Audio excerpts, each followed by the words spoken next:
ಕಾರ್ಯಕ್ರಮಕ್ಕೆ ಅಂಡಮಾನೆಲ್ಲ 15 7 ಬಂದಿದ್ಲು.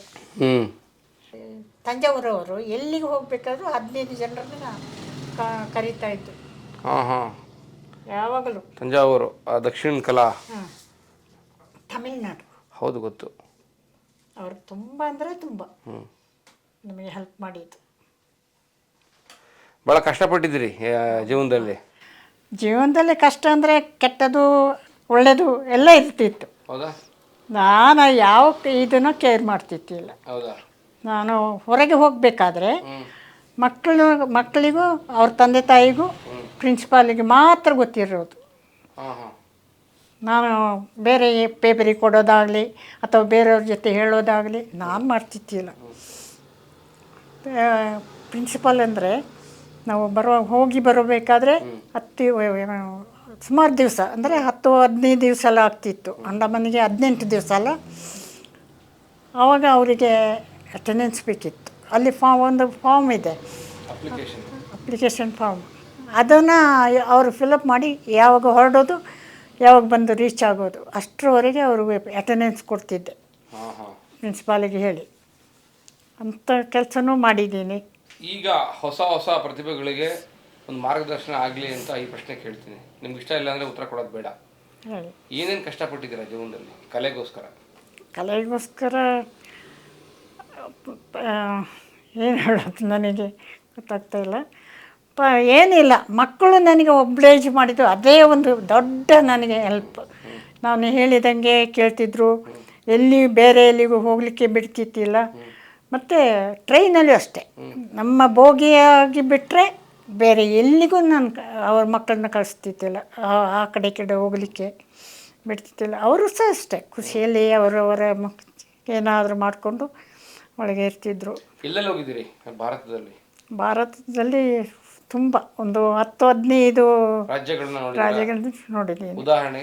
ಉದಾಹರಣೆಗೆ ಅಂಡಮಾನ್ ನಿಕೋಬಾರ್, ಜಮ್ಮು ಕಾಶ್ಮೀರ್, ಒರಿಸ್ಸಾ, ತಂಜಾವೂರು, ಗೋವಾ, ಮತ್ತು ಇದು ಹೈದರಾಬಾದ್, ಹರಿಯಾಣ, ಅಲ್ಲಿಂದ ಆ ಕಡೆ ಎಲ್ಲ ಆಗಿದೆ. ಪ್ರಧಾನಮಂತ್ರಿ ಮಾಡ್ಬೋದು ನೀವು, ತೊಂದರೆ ಇಲ್ಲ. ನನಗೆ ಅದಕ್ಕಿಂತ ಮಕ್ಕಳು ಹೇಳ್ತಾರೆ, ಅವರೆಲ್ಲ ಬಂದು ಹಾಂ. ಏನೇನು ರಾಜ್ಯೋತ್ಸವ ಪ್ರಶಸ್ತಿ ಆಗಿದೆ ನಿಮಗೆ? ಆಯಿತು. ಯಾವಾಗ? 95 ಕಂತೇವೆ. 95 ಅಲ್ಲಿ ಇದೆ. ಹಾಂ, ಇಲ್ಲೇ ಇದೆ. ಅಲ್ಲಿ ಉಂಟ ಅಂತ. ಇದೆ ಅಲ್ವಾ? ಹಾಂ. ಹೇಗೆ ಗುರುತಿಸ್ತು ಸರ್ಕಾರ ನಿಮ್ಮನ್ನು? ಗೊತ್ತಿಲ್ಲ. ಹೌದಾ? ನನಗೆ ಈಗಲೂ ಇದೆಲ್ಲ ಸಿಕ್ಕಿದ್ದು ಸಹ ನನಗೆ ಗೊತ್ತಿಲ್ಲ. ಹೇಗೆ ಗುರುತಿಸಿದ್ರು, ಏನು ಮಾಡಿದ್ರು ಅಂತ ಸಹ ಗೊತ್ತಿಲ್ಲ. ಈಗ ಏನಿಲ್ಲ, ಇಷ್ಟು ದೊಡ್ಡದಕ್ಕೆ ನಾನು ಅಪ್ಲಿಕೇಶನ್ ಹಾಕಿಲ್ಲ, ಏನಿಲ್ಲ, ಯಾರ ಜೊತೆನೂ ಹೇಳಿಲ್ಲ. ಡಾಕ್ಟ್ರೇಟ್ ಸಿಗುವಾಗಲೂ ಅಷ್ಟೇ ಅವ್ರನ್ನ ಕೇಳಿದೆ, ಅದು ಯಾಕೆ ಅಮ್ಮ ನಿಮಗೆ, ಅದು ಹಿಂದಿಯಲ್ಲಿ, ನಿಮಗೆ ಯಾಕೆ, ನಾವೆಲ್ಲ ಹುಡುಕಿ ತೆಗಿತೀವಿ ಅಂತ ಹೇಳಿದ್ರು. ಹಾಗೆ ನಾನು ಎಲ್ಲಿಗೂ ಯಾರ ಜೊತೆಗೂ ಆಗಲಿ, ಇನ್ನು ಬೇರೆ ಗೌರ್ಮೆಂಟಿಂದ ಏನು ದುಡ್ಡಿಗೂ ಸಹ ನಾನು ಹಾಕಿಲ್ಲ ಇಷ್ಟರವರೆಗೆ. ಮಾಶಾಸನಕ್ಕೂ ಹಾಕ್ಕೊಂಡಿಲ್ವಾ ಅಕಾಡೆಮಿಯಿಂದ? ಇಲ್ಲ, ಏನಿಲ್ಲ, ಸರ್ಕಾರದಿಂದ ಏನು ಬಂದಿಲ್ಲ. ಬರೋದು ನಾನು ಕೇಳಿಲ್ಲ, ಬಂದಿಲ್ಲ. ಅದೇ ಕೇಳಿಲ್ಲ, ಅದಕ್ಕೆ ಅವ್ರು ಕೊಟ್ಟಿಲ್ಲ ಕಾಣ್ತದೆ. ನನಗೆ ಯಾಕೋ ಸ್ವಲ್ಪ ಕಷ್ಟ ಆ ಥರ ಕೇಳಲಿಕ್ಕೆ. ಅದು ನಿಮ್ಮ ಮನೆ ಹಿನ್ನೆಲೆ ಆ ಥರ ಬಂದಿದೆಯಲ್ಲ, ಹಾಗೆ ಇತ್ತು ಅಲ್ವಾ? ಪದ್ಮಶ್ರೀ ಬರೋದಕ್ಕಿಂತ ಮುಂಚೆಯ ರಾಣಿ ಮಾಚಯ್ಯನವ್ರಿಗೂ ಈಗಿನ ರಾಣಿ ಮಾಚಯ್ಯನವ್ರಿಗೂ ಏನು ವ್ಯತ್ಯಾಸ? ಈಗ ಎಲ್ಲರೂ ನನ್ನನ್ನು ಗುರುತಿಸ್ತಾ ಇದ್ದಾರೆ. ನೀವು ಸ್ಟಾರ್, ಈಗ ಸ್ಟಾರ್. ಮುಂಚೆ ಏನಿಲ್ಲ, ನಾನು ಹೋಗೋದು ಬರೋದು ಅಷ್ಟೇ ಮಾಡ್ತಾ ಇದ್ದಿದ್ದು. ಮಡಿಕೇರಿಯ ಬೀದಿಗಳಲ್ಲಿ ನೀವು ನಡೀತಾ ಹೋಗಿದ್ರೆ ಜನ ನಿಮ್ಮನ್ನ ಗುರುತಿಡಿತಾರಲ್ಲ? ಖಂಡಿತ. ಈಗಂತೂ ಎಲ್ಲರಿಗೂ ಗೊತ್ತು. ಜನ ಮುತ್ಕೋತಾರ, ಮಾತಾಡ್ತಾರೆ? ಹಾಗೆ ಇಲ್ಲ, ಫಂಕ್ಷನ್ನಲ್ಲಿ ಎಲ್ಲರೂ ಬಂದು ಫೋಟೋ ತೆಗೆಯೋದು ಮಾಡೋದು ಎಲ್ಲ ಮಾಡ್ತಾ ಇದ್ದಾರೆ ಅಲ್ವಾ? ಕಲೆಗೆ ಸಿಗ್ತಾ ಇರ್ತಕ್ಕಂಥ ಗೌರವ ಅದು. ಹೌದು ಅಲ್ವಾ? ನಿಮ್ಮ ಉಮ್ಮತ್ತಾಟಕ್ಕೆ ಇರುವಂಥ ಬೆಲೆ ಅದು. ಒಂದು 10,000 ಮಕ್ಕಳಿಗೆ ನಾನು ಕಲಿಸಿರ್ಬೋದು ಇಷ್ಟರವರೆಗೆ. ಓ, ಇದು ಮುಖ್ಯವಾದ ವಿಷಯ, ಅದನ್ನ ಹೇಳಿ. ಹೇಗೆ? ಅದೇ 84ರಿಂದ ಶುರು ಮಾಡಿದ್ದಲ್ಲ, ಹಾಗೇ ಇಷ್ಟರವರೆಗೆ ಲಾಸ್ಟ್ ಇಯರ್ ಗಂಟ ಸಂಸ್ಥೆ ಮಾಡಿದ್ದೀರಾ ನೀವು? ಹಾಂ, ಏನು ಸಂಸ್ಥೆ ಹೆಸರು? ನಂದು ಕಾವೇರಿ ಕಲಾವೃಂದ ಕಾವೇರಿ ಕಲಾವೃಂದದಿಂದ ಮಕ್ಕಳಿಗೆ ಪ್ರತಿ ವರ್ಷ ತರಬೇತಿ ಕೊಡ್ತಿರ್ತೀರಿ? ಕೊಡ್ತಾ ಇರ್ತೀನಿ. ಹಾಂ ಹಾಂ, 10,000 ಮಕ್ಕಳಿಗೂ ಹೆಚ್ಚು ತರಬೇತಿ ಮಾಡಿದ್ದೀರಿ? ಮಾಡಿದ್ದೀನಿ. 30 ವರ್ಷದಿಂದ ಒಂದು ಮಗು ಕಷ್ಟದಲ್ಲಿರೋರು, ದೊಡ್ಡವ್ರು ನಾನು ಕರೆಯಲ್ಲ, ಕಷ್ಟದಲ್ಲಿರೋರನ್ನ ಓದಿಸ್ಕೊಂಡು ಕೊಡವರನ್ನೇ ನಮ್ಮವ್ರನ್ನ ಇಲ್ಲಿ ಇರಿಸ್ಕೊಂಡು ಓದಿಸಿ ಡಿಗ್ರಿ ಮಾಡೋವರೆಗೆ ನಾನು ಮಾಡ್ತಾಯಿದ್ದೆ ಇದೇ ಮನೆಯಲ್ಲಿ. ಇದೇ ಮನೆಯಲ್ಲಿ. ಓ, ಇದು ಆಶ್ರಮ, ಇದು ಮನೆಯಲ್ಲ ಇದು ಅಲ್ವಾ? ಅದು ಮೊದಲು ನನ್ನ ನಾದಿನಿ ಸ್ಟೆಪ್ ಹಾಕಿ ಮನೆಗೆ ಬಂದಿದ್ದು. ನಾದಿನಿಯವಳು 10th 7th ನಮ್ಮ ಊರಲ್ಲಿ ಕ್ಲಾಸ್ ಇದ್ದಿರೋದು. ಮದುವೆ ಆದ ವರ್ಷನೇ ಅವಳು ಇಲ್ಲಿಗೆ 8th ಬಂದಳು. ಫಸ್ಟ್ ಅವಳು ಎಂಟ್ರಿ ಆಗಿದ್ದು, ಅಲ್ಲಿಂದ ಶುರು ಆಯಿತು ಮೊದಲನೇ ಅಡ್ಮಿಷನ್ ಅವಳೇ. ಅಲ್ಲಿಂದ ಇಷ್ಟು ಕಳೆದ ವರ್ಷ ಗಂಟೆ ಇತ್ತು ಎದ್ರು ಅಲ್ಲ, ನಿಮ್ಮ ಕಾಲೇಜಿಗೆ ಬರ್ತಾಯಿದ್ರು. 3 ಜನರು ಇದ್ದರು ಕಳೆದ ವರ್ಷ, ಅದೇ ಲಾಸ್ಟ್. ಈ ವರ್ಷ ರಾಣಿ ಮಾಚಯ್ಯನವ್ರಿಗೆ ಎಷ್ಟು ಜನ ಮಕ್ಕಳು ಒಟ್ಟು ಆಗಾದ್ರೆ? ತುಂಬ, ಒಂದು 10,000 ಮಕ್ಕಳಿದ್ರು. ನಿಜವಾಗಿಯೂ ಒಂದು ಚೂರು ನನಗೆ ಕರ್ನಾಟಕದಲ್ಲಿ ಕೊಡುಗೆಗಾಗಲಿ ಕೆಟ್ಟ ಹೆಸರು ಬಂದಿಲ್ಲ ಇಷ್ಟರವರೆಗೆ. ಹಂಗೆ ಡಿಫ್ರೆನ್ಸ್ ಮಾಡಿ ಮಾತಾಡಬೇಡಿ, ನಂಗೆ ದುಃಖ ಆಗುತ್ತೆ. ಕರ್ನಾಟಕ ಕೊಡಗು ಅಂತ ಮಾತು ಎಲ್ಲ ಕರ್ನಾಟಕನೇ, ಅಂದರೆ ನೀವು ಹೇಳ್ತಿರೋದು ಆ ಕಾಲದ್ದು ಅಂತ ಅಲ್ವಾ? ಹೌದು. ಜಾನಪದ ಜಾತ್ರೆಯಲ್ಲಿ ಪಾಲ್ಗೊಂಡಿದ್ದೀರಿ? 4 ಸಲ. ಭಾಳ ಚೆಂದ ಇತ್ತು. ಅದು ಕಪ್ಪಣ್ಣನವರು ನನ್ನನ್ನು ಕರೀತಾ ಇದ್ದರು. ಏನು ಎಲ್ಲಿದ್ದರೂ ನನಗೆ ಫೋನ್ ಮಾಡಿ ಹೇಳ್ತೇವೆ, ಕರೀತಾ ಇದ್ದರು. ಜಾನಪದ ಮಾತ್ರ ಅಲ್ಲ, ಹೊರಗೆ ಹೋಗಬೇಕಾದ್ರೂ ಅವ್ರು ಕರ್ಕೊಂಡು ಹೋಗ್ತಿದ್ರು. ಹೊರದೇಶಗಳಿಗೆ? ಬೆಂಗಳೂರು ಆ ಕಡೆ ಎಲ್ಲ, ಹೊರ ದೇಶಕ್ಕೆ ಹೋಗಿಲ್ಲ ನಾವು. ಜಾನಪದ ಜಾತ್ರೆಯ ಅನುಭವಗಳನ್ನ ಹಂಚ್ಕೊಳ್ಳಿ, ಹೇಗಿತ್ತು? ತುಂಬ ಜನರು ಟ್ರೂಪ್ಗಳು ಬರ್ತಾ ಇದ್ದರು. ಅದರಲ್ಲಿ ನಮ್ಮನೇ ಮುಂದುಗಡೆ ಎಲ್ಲದಕ್ಕೂ ಕೂರಿಸ್ತಿದ್ರು, ಎಲ್ಲರಲ್ಲಿ ಮುಂದೆ ಕರೀತಿದ್ರು. ಅದೊಂದು ಖುಷಿ ಮಾತ್ರ ನಾನು ಈಗಲೂ ಮರೆಯೋಂಗಿಲ್ಲ ಕಪ್ಪಣ್ಣನವರನ್ನು.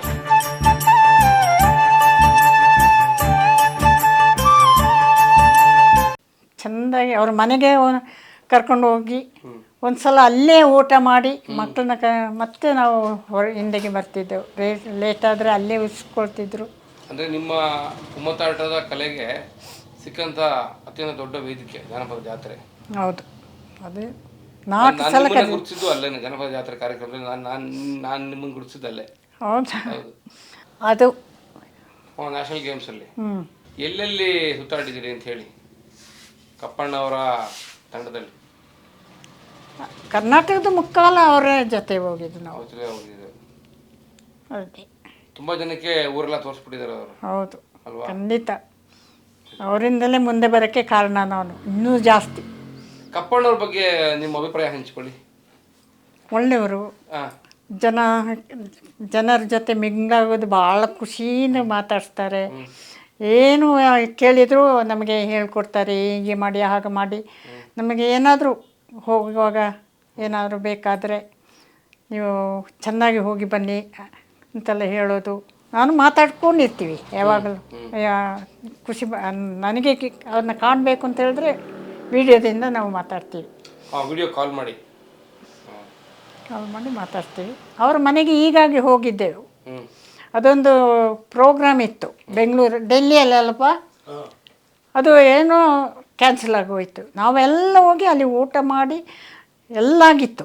ಇನ್ನು ಟಿಕೆಟ್ ಮುಂದೆ ಬೈ ಮಾಡೋಕ್ಕೆ ಇದ್ದಿದ್ದು. ಅದು ಯಾಕೆ ಗೊತ್ತಿಲ್ಲ, ಕ್ಯಾನ್ಸಲ್ ಆಯಿತು. ನಾವು ಫೂಲ್ ವಾಲಂಕಿ ಶಹರ್ ಅಂತ ಒಂದು ಡೆಲ್ಲಿಯಲ್ಲಿ ಕಾರ್ಯಕ್ರಮ, ಕಾಂಪಿಟಿಷನು. ಶಹರ್ ಅಂತ. ಹಾಂ, ಅದು ಮುಸ್ಲಿಮ್ಸ್ ಆ್ಯಂಡ್ ಹಿಂದೂಗಳು ಮಾಡುವಂಥ ಒಂದು ಕಾರ್ಯಕ್ರಮ. ಅಲ್ಲಿ ನಾನು ಹೋಗಿ ಮೊದಲನೇ ಪ್ರೈಸ್ ತಗೊಂಡು 15 ರಾಜ್ಯದಿಂದ ಬಂದಿತ್ತು. ನಾವು ಫಸ್ಟ್ ಪ್ರೈಸ್ ತಗೊಂಡು ಬಂದೆ ಅಲ್ಲಿ. ಪದ್ಮಶ್ರೀ ತಗೊಂಡಿದ್ದೀರಿ? ಅದಕ್ಕೆ ಮುಂಚೆ ಇದು ನನಗೆ ಪ್ರೈಸ್ ಬಂದಿದೆ ಅಲ್ಲಿ. ಮಂಜಮ್ಮ ಜೋಗತಿಯವರು ನೀವು ಒಟ್ಟಿಗೆ ತಗೊಂಡಿದ್ದ ಪದ್ಮಶ್ರೀ? ಅವ್ರ ಮುಂದೆ. ಅಂದರೆ ಅವರು 21ರಲ್ಲಿ ತಗೊಂಡಿದ್ದಾರೆ, 2021. ನಾನು ಈಗ 23. ಹೋದ ವರ್ಷ ಏಪ್ರಿಲ್ 5ಕ್ಕೆ ಪದ್ಮಶ್ರೀ ಅವಾರ್ಡ್ ತಗೊಂಡ್ರಲ್ಲ, ಹೇಗಿತ್ತು ಆ ಗಳಿಗೆ, ಆ ಸಂದರ್ಭ? ನನಗೆ ಒಂದೇ ಸಲ ನನ್ನ ಗಂಡನ ಯೋಚನೆ ಇತ್ತು ಆ ಟೈಮಲ್ಲಿ ಇವ್ರು ಇರಬೇಕಿತ್ತು, ನೋಡ್ಬೇಕಿತ್ತು ಇದನ್ನ ಅಂತ. ಅಂತ ತುಂಬ ಆಗ ಅಳ್ತ್ಕೊಂಡು ಹೋಗುವಾಗ ಮಗಳು ಬೈದ್ಲು, ನೀ ಸುಮ್ಮನೆ ಅಳಬೇಡ, ಏನು ಮಾಡೋದು. ಅವರು ಅಷ್ಟು ದುಡ್ಡಿಂದ ಹಿಡಿದು ಪ್ರತಿಯೊಂದು ಅವರು ನನಗೆ ಸಹಾಯ ಮಾಡ್ತಿದ್ರು. ಹೋಗುವಾಗ ಬಂದವನೇ ಎಲ್ಲ ಮಕ್ಕಳನ್ನ ಅಷ್ಟು ಚೆನ್ನಾಗಿ ನೋಡ್ಕೊಂಡಿದ್ರು. ಅದು ನನಗೆ ಇಂಪಾರ್ಟೆಂಟ್. ಪದ್ಮಶ್ರೀ ತೆಗೆದುಕೊಳ್ಳೋ ಸಂದರ್ಭದಲ್ಲಿ, ರಾಷ್ಟ್ರಪತಿಗಳ ಮುಂದೆ ಹೋಗಿ ನಿಲ್ಲೋ ಸಂದರ್ಭದಲ್ಲಿ ಏನು ಅನ್ನಿಸ್ತಾ ಇತ್ತು ನಿಮ್ಮ ಮನಸ್ಸಲ್ಲಿ? ಏನು ಹೇಳೋದು, ಖುಷಿ ಆಯಿತು ಅಷ್ಟೇ. ಬದುಕಿನ ಎಲ್ಲ ಕಷ್ಟಗಳು ಅಲ್ಲಿ ನಾನು ಆ ಕಷ್ಟಗಳೆಲ್ಲ ಮರ್ತೇ ಹೋಯಿತು. ನನಗೆ ಇದೊಂದು ಸಿಕ್ಕಿತಲ್ಲ ಸಾಕು, ಇನ್ನು ಯಾವುದು ಬೇಡ ಅಂತ ಆಯಿತು. ಅಷ್ಟೊತ್ತಿಗೆ ಡಾಕ್ಟ್ರೇಟ್ ಒಂದು ಬಂತು, ಅದು ಇನ್ನೂ ಖುಷಿ ಆಯಿತು ನನ್ನ. ಅದಕ್ಕೆ ಜನಪದದ ಮಾತೆ ನೀವೀಗ. ಹೌದು, ಜನಪದಕ್ಕೆ ನಿಮ್ಗೆ ಸಿಕ್ಕಿರೋದು ಅಯ್ಯೋ ಪದ್ಮಶ್ರೀ. ಅಮ್ಮ, ನೀವು ಕೊಡವ ಅಕಾಡೆಮಿಯ ಅಧ್ಯಕ್ಷರಾಗಿ ಕೂಡ ಕೆಲಸ ಮಾಡಿದ್ದೀರಿ. ಹೌದು, 3 ವರ್ಷ ಅಕಾಡೆಮಿ ಮುಂಚೆ 2-3 ಸಲ ಡೈರೆಕ್ಟರ್ ಆಗಿ ಕೆಲಸ ಮಾಡಿದೆ, ಮೆಂಬರ್ ಆಗಿ. ಅಕಾಡೆಮಿಯ ಅನುಭವಗಳನ್ನ ಹಂಚ್ಕೊಳ್ಳಿ. ಕೊಡವ ಅಕಾಡೆಮಿ ಕೆಲಸ ಏನು, ಕೊಡವ ಅಕಾಡೆಮಿಯಿಂದ ಕೊಡವ ಜನಪದ, ಕೊಡವ ಸಂಸ್ಕೃತಿಗೆ ಏನು ಸಹಾಯ ಆಗುತ್ತೆ, ಯಾವ ಥರ ಕೆಲಸ ಮಾಡುತ್ತೆ ಅಕಾಡೆಮಿ ಅಂತ?